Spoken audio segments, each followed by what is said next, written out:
Fire up your neurons. What's up, nerds? The Sanjanator here with tales from the digital crypt. Tales of creation, connection, collaboration to inspire, educate, and uplift.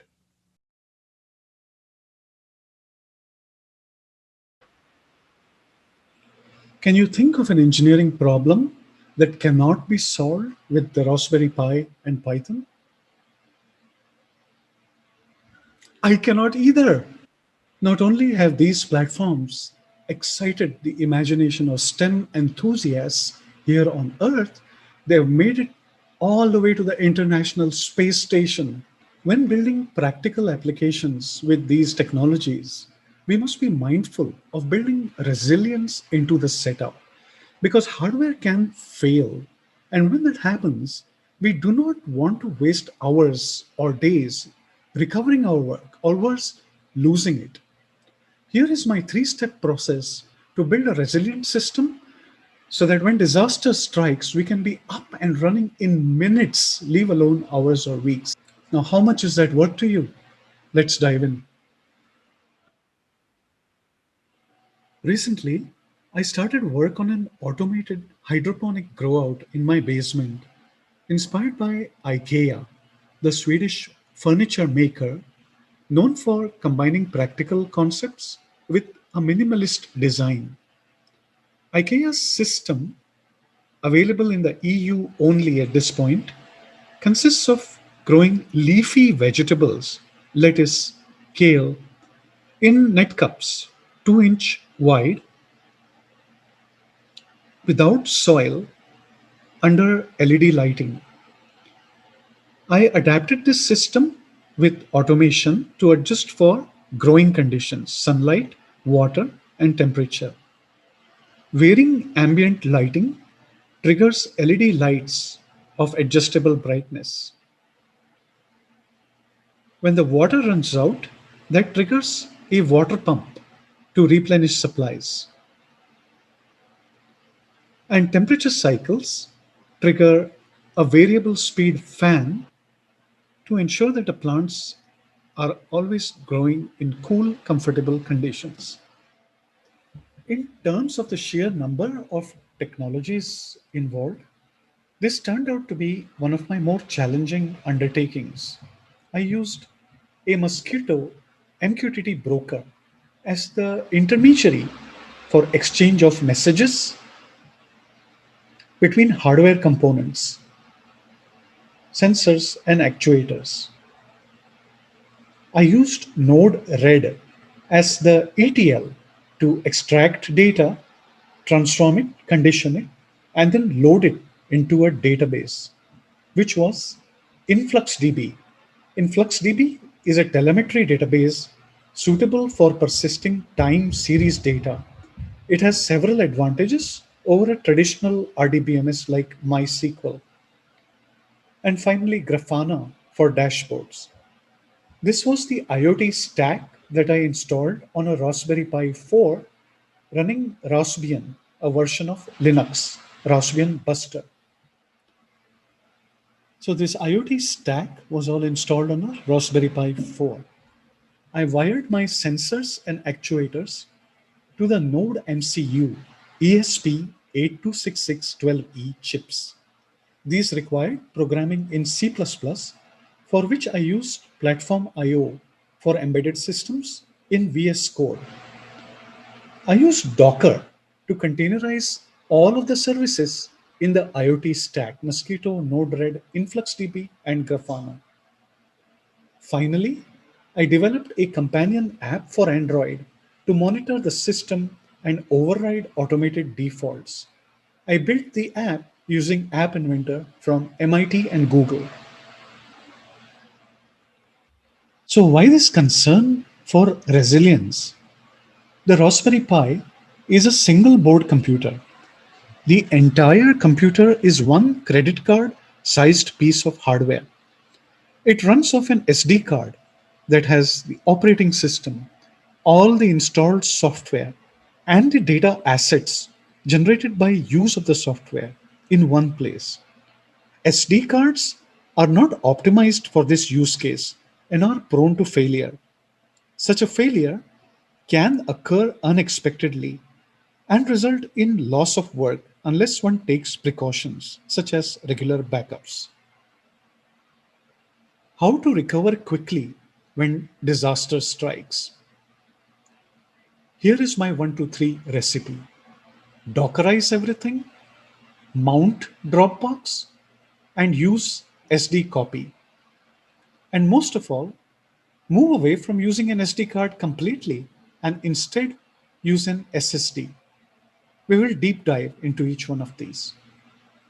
Step number 0, before even we begin, is to set up the Pi to operate off an SSD rather than the conventional micro SD card.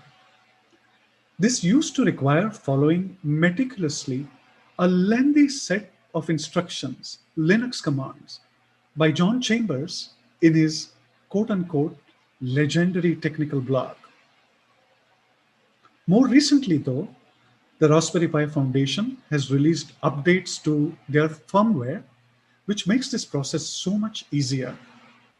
You can find reliable instructions on how to do this on a blog like Tom's Hardware. I have set up a 128 gigabyte SSD card hooked to one of the two USB 3 ports on my Raspberry Pi 4. This setup not only is much more reliable than using the micro SD card, it gives me ample space to install all of my software requirements, and it is much faster, an order of magnitude faster than with the micro SD card. Surely worth the time and the $40 to 50 that one spends on achieving these benefits, isn't it?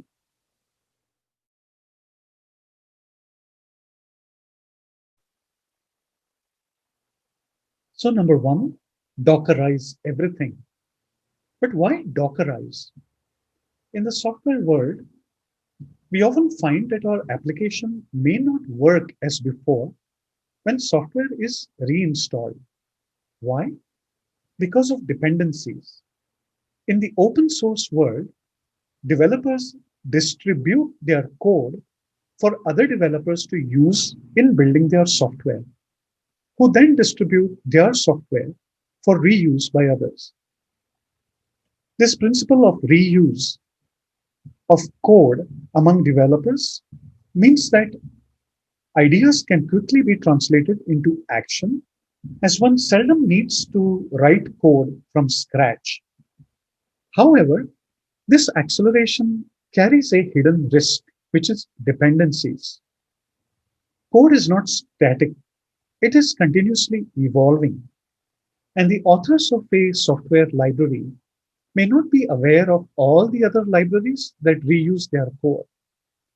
So when they make a change to their software, they expect that the developers of these other libraries do their job and keep their code in sync with the changes that they have made. Generally speaking, the open source community is pretty good at staying on top of this cascade of changes. But occasionally, there are slippages. This can happen, for example, when the authors of a library have moved on and are no longer maintaining their code. What happens then is that the code can fall out of sync with the ecosystem around it that is continuously evolving. Eventually, it will stop working with the other parts of this ecosystem. In other words, it becomes obsolete. Reinstalling software can often expose these vulnerabilities, code that was working before, because the other elements in the ecosystem around it were also dated, will stop working. And therein lies a problem. You see, when software is reinstalled, we install the latest versions of software components, libraries.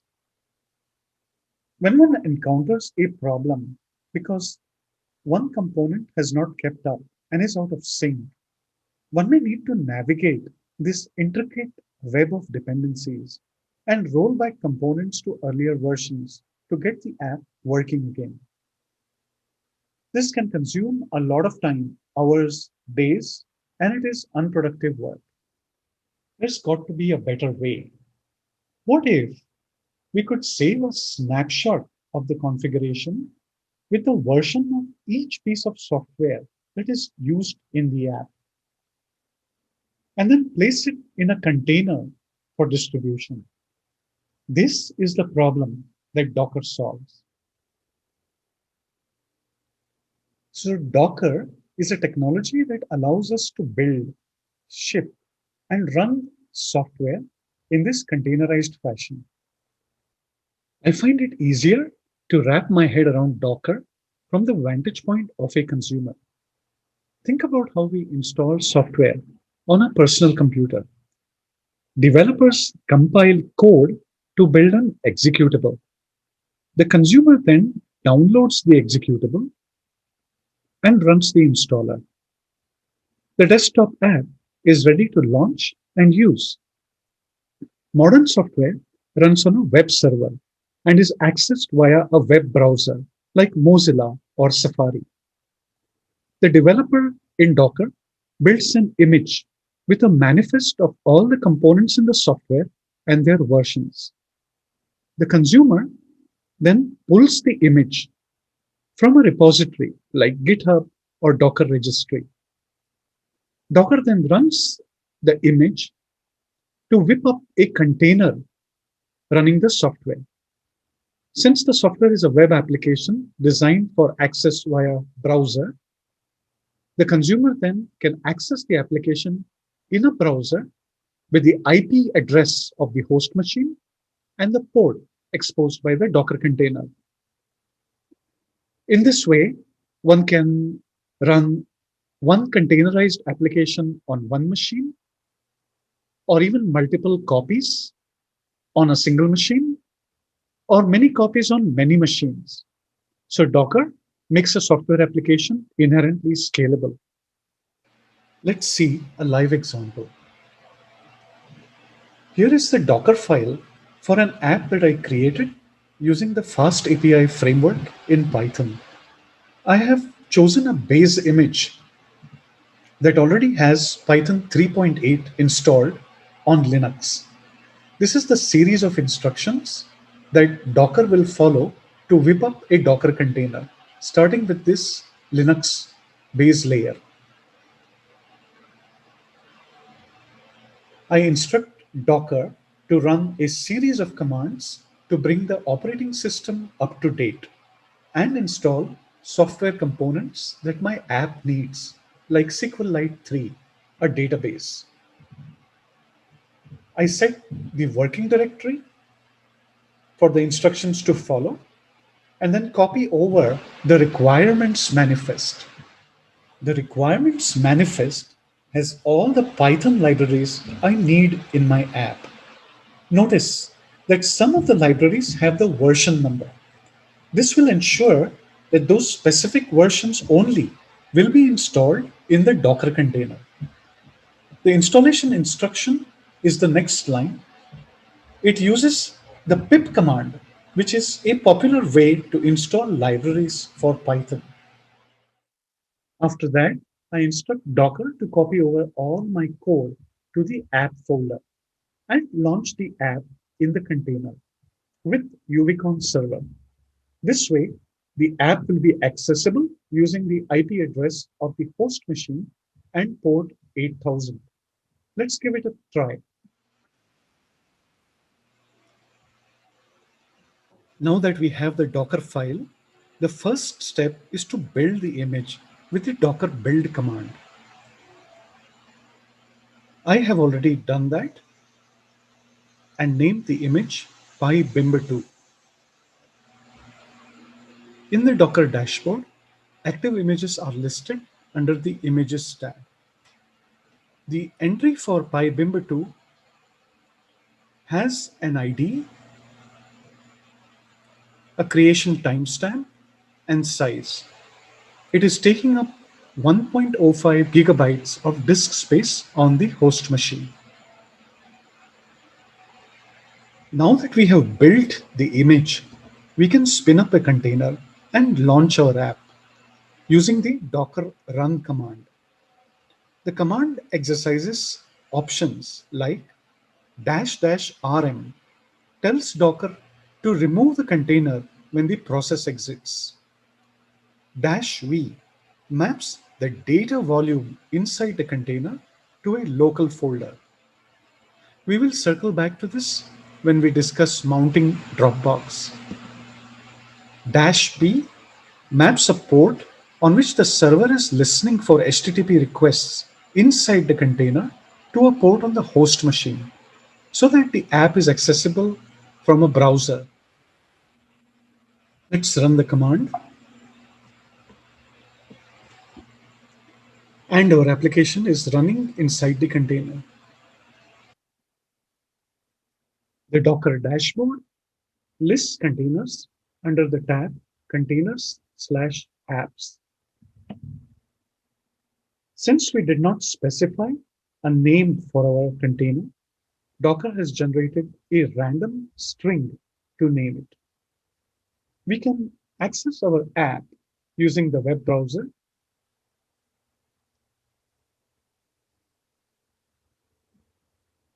with URL localhost and port 8000.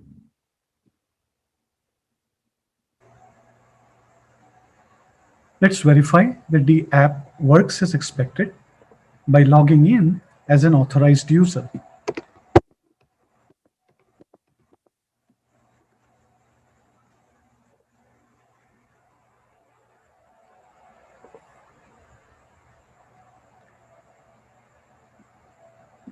And verifying that we can see the logged in user's details.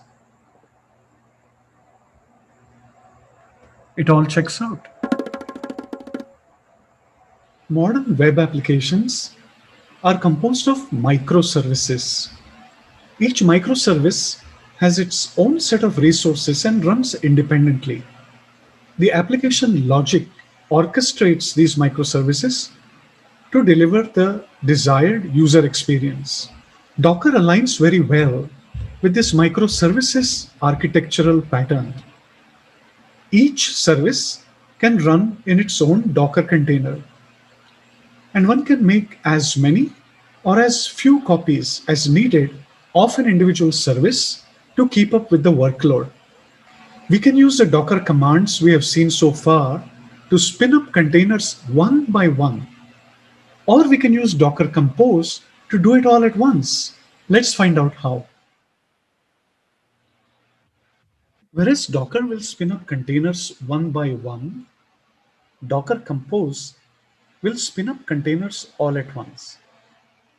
Docker builds an image from a Docker file, that is the base image, and a manifest of all the software packages required.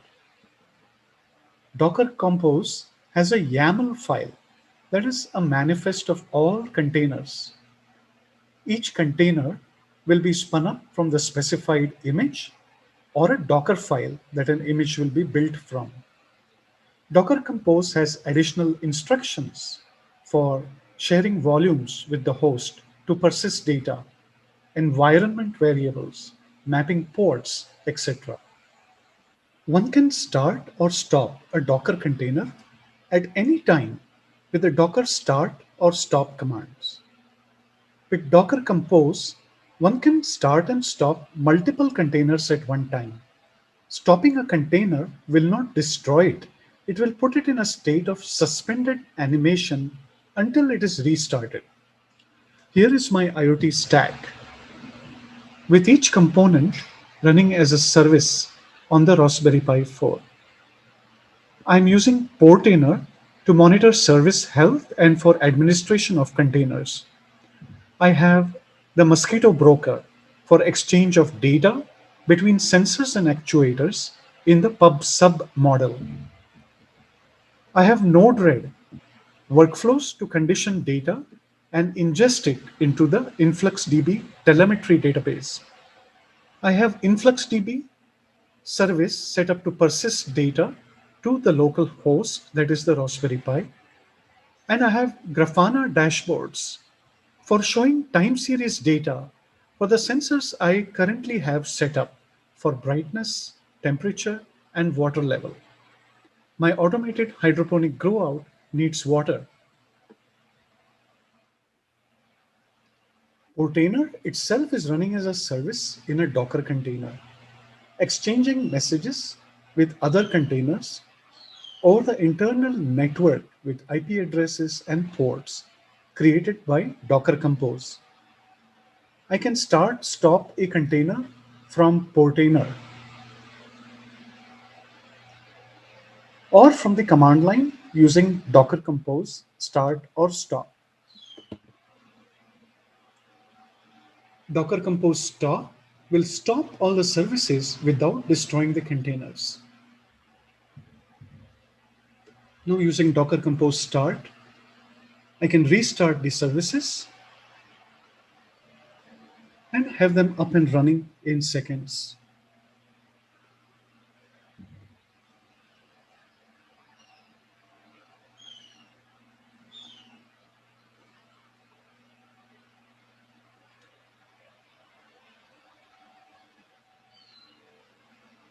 And if disaster strikes and I lose all my work,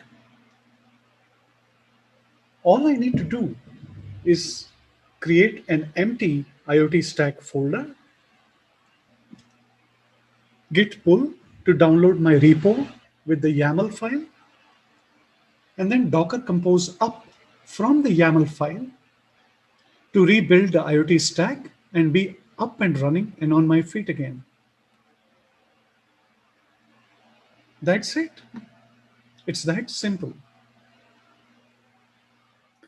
So what we have seen so far is that containerization of apps in the IoT stack using Docker will help us get up and running quickly in the event of a hardware failure and data loss. It will also help us take timeouts for regular maintenance and software upgrades. But what about the application data itself? This is the data that is generated by use of these software applications. In terms of size, this data is typically a small fraction of the application size. But in terms of value, it is gold.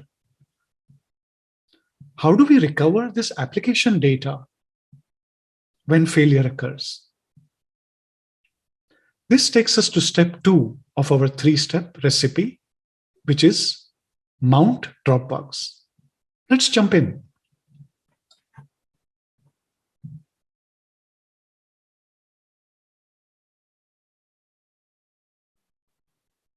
To safeguard application data, the first step is to persist it to the local host because Docker containers are ephemeral and data will be lost when a container is destroyed.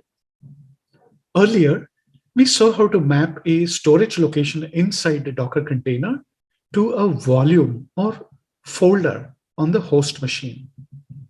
We did this by using the -v flag at the time of spinning up a container with the Docker run command. With Docker Compose, we specify this mapping in the YAML file used with the Docker Compose up command that spins up containers. I have a volumes folder under the IoT stack folder in my home directory. Where application data are persisted for Grafana, InfluxDB, Mosquito, Node-RED, and Portainer. All the applications in the IoT stack persist the data here. The mapping itself is defined in the Docker Compose YAML file.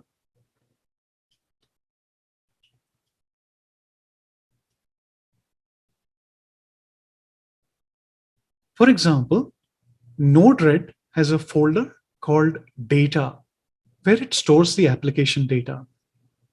In the YAML file, we have instructed Docker to use the data folder at the specified path on the host machine for this purpose as the data folder. To the Docker container, This folder on the host machine now just appears like any other part of the file system inside the container. By taking regular backups of the contents of this folder and others like it to the cloud, I now have a fail-safe mechanism for backing up all my application data. Let's see how to back up to the cloud next.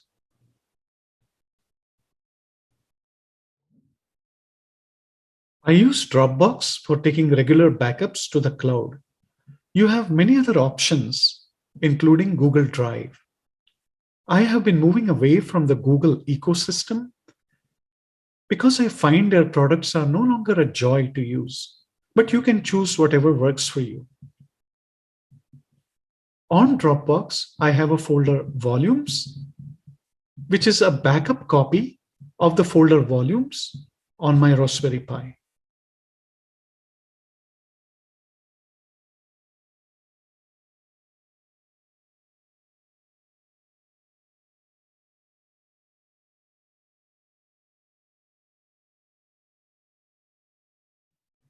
To make backing up easier, I have mounted this Dropbox folder on my Raspberry Pi using a wonderful software called rclone. So this folder, which is physically located in the cloud, appears just like a part of the local file system on the Raspberry Pi. Let's see how to use rclone next.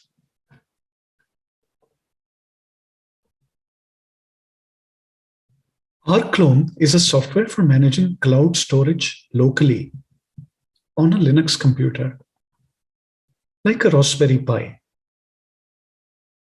Your cloud storage magically appears as folders on your computer. It supports over 50 options, including Amazon S3, Dropbox, and Google Drive, Google Photos, etc.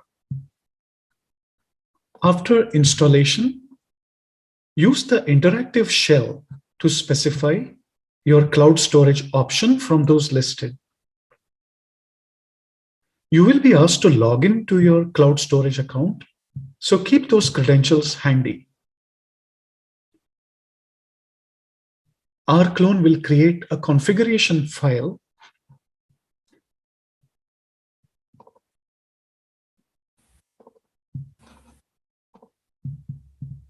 that you will then use with rclone commands to manage your storage.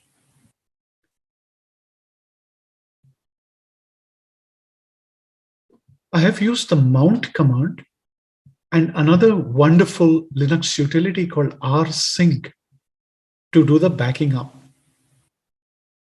Let's look at rsync next.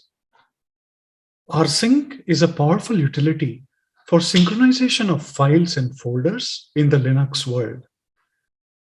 I prefer to use rsync for backing up data, not only because it is a smart tool, but also because it has a configurable behavior, which makes backing up so much more meaningful than blindly copying files from the source to the destination.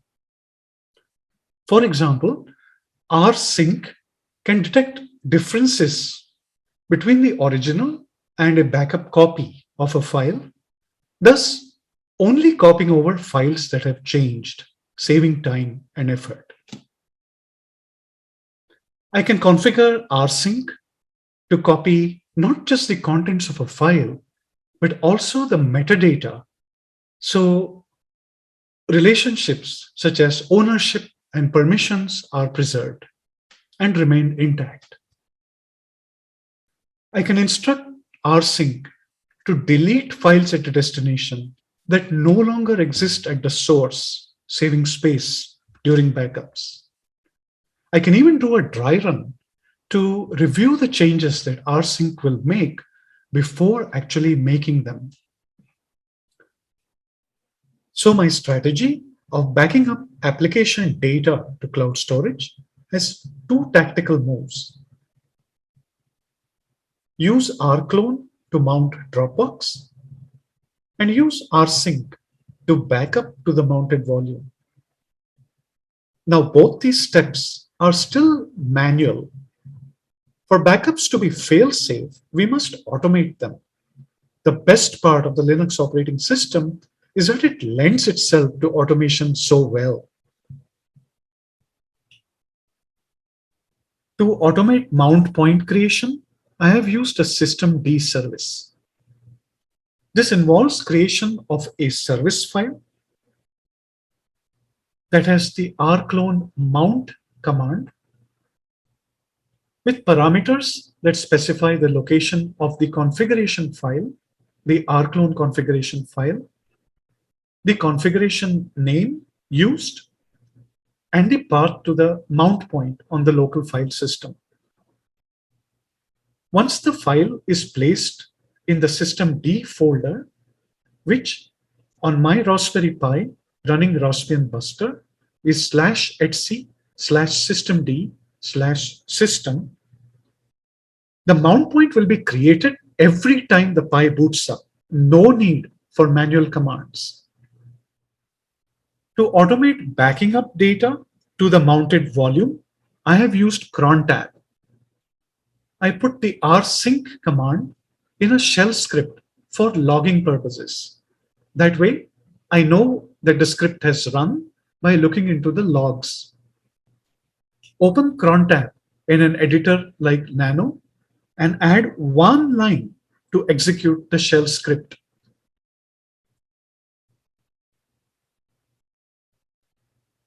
My script runs at 4:30 every morning, and all I need to do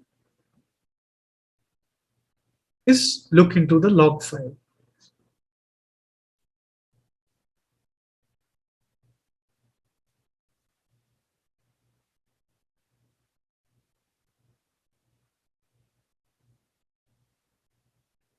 My process of taking backups of application data to the cloud is now fully automatic and requires no human intervention whatsoever. And although I find this very appealing from an engineering standpoint, the devil is in the details. I have documented the process as a checklist that I have posted on GitHub and included scripts with detailed instructions and links for reference. Please feel free to try my recipe and adapt it to your needs and let me know what you think. It is fail safe in as much as the cloud is fail safe. But what if Dropbox itself were to go belly up or lose all data? In that eventuality, we come to the last nuclear option, number 3, SD copy. Raspberry Pi has a secret weapon, SD copy. I call this the nuclear option, not just because so few makers seem to know about it, but also because it is the last option when all else has failed. Go to Accessories and find SD card copier. Although it says SD card copier, it will work just the same for other storage media. In my case, a 128 gigabyte SSD. The destination device is any other physical storage device connected to the Pi. It can be smaller than the source device as long as it is larger than the contents being backed up. SD card copier makes a bitwise copy, a clone of the storage medium at the source, and will take care of resizing the image to fit the destination device if needed. Another great feature of the SD card copier is that it can take the backup while the Raspberry Pi is in use. Once the backup is complete, and it will take some time, what you have is backup on storage media that you can boot from in case of a catastrophic failure with all the applications and application data intact. I have a library of SD cards for backing up my fleet of Raspberry Pis. Unfortunately, I have not yet successfully figured out how to automate this process. So I take these backups every month or every quarter. It gives me peace of mind, like having life insurance, to know that if all else fails, there is still one last option. This concludes my presentation on Make Without Fail, building a resilient infrastructure for software development on maker platforms such as the Raspberry Pi. I have spent countless hours, more hours than I care to admit, in frustration when the SD card on my Raspberry Pi has died. In making this video, I hope to save you some of that frustration in your life. My work builds upon the work of two awesome makers, role models, Andreas Spice and Graham Garner. I extend my gratitude to both of them. If you like this video, please subscribe to my channel and enjoy making and stay awesome.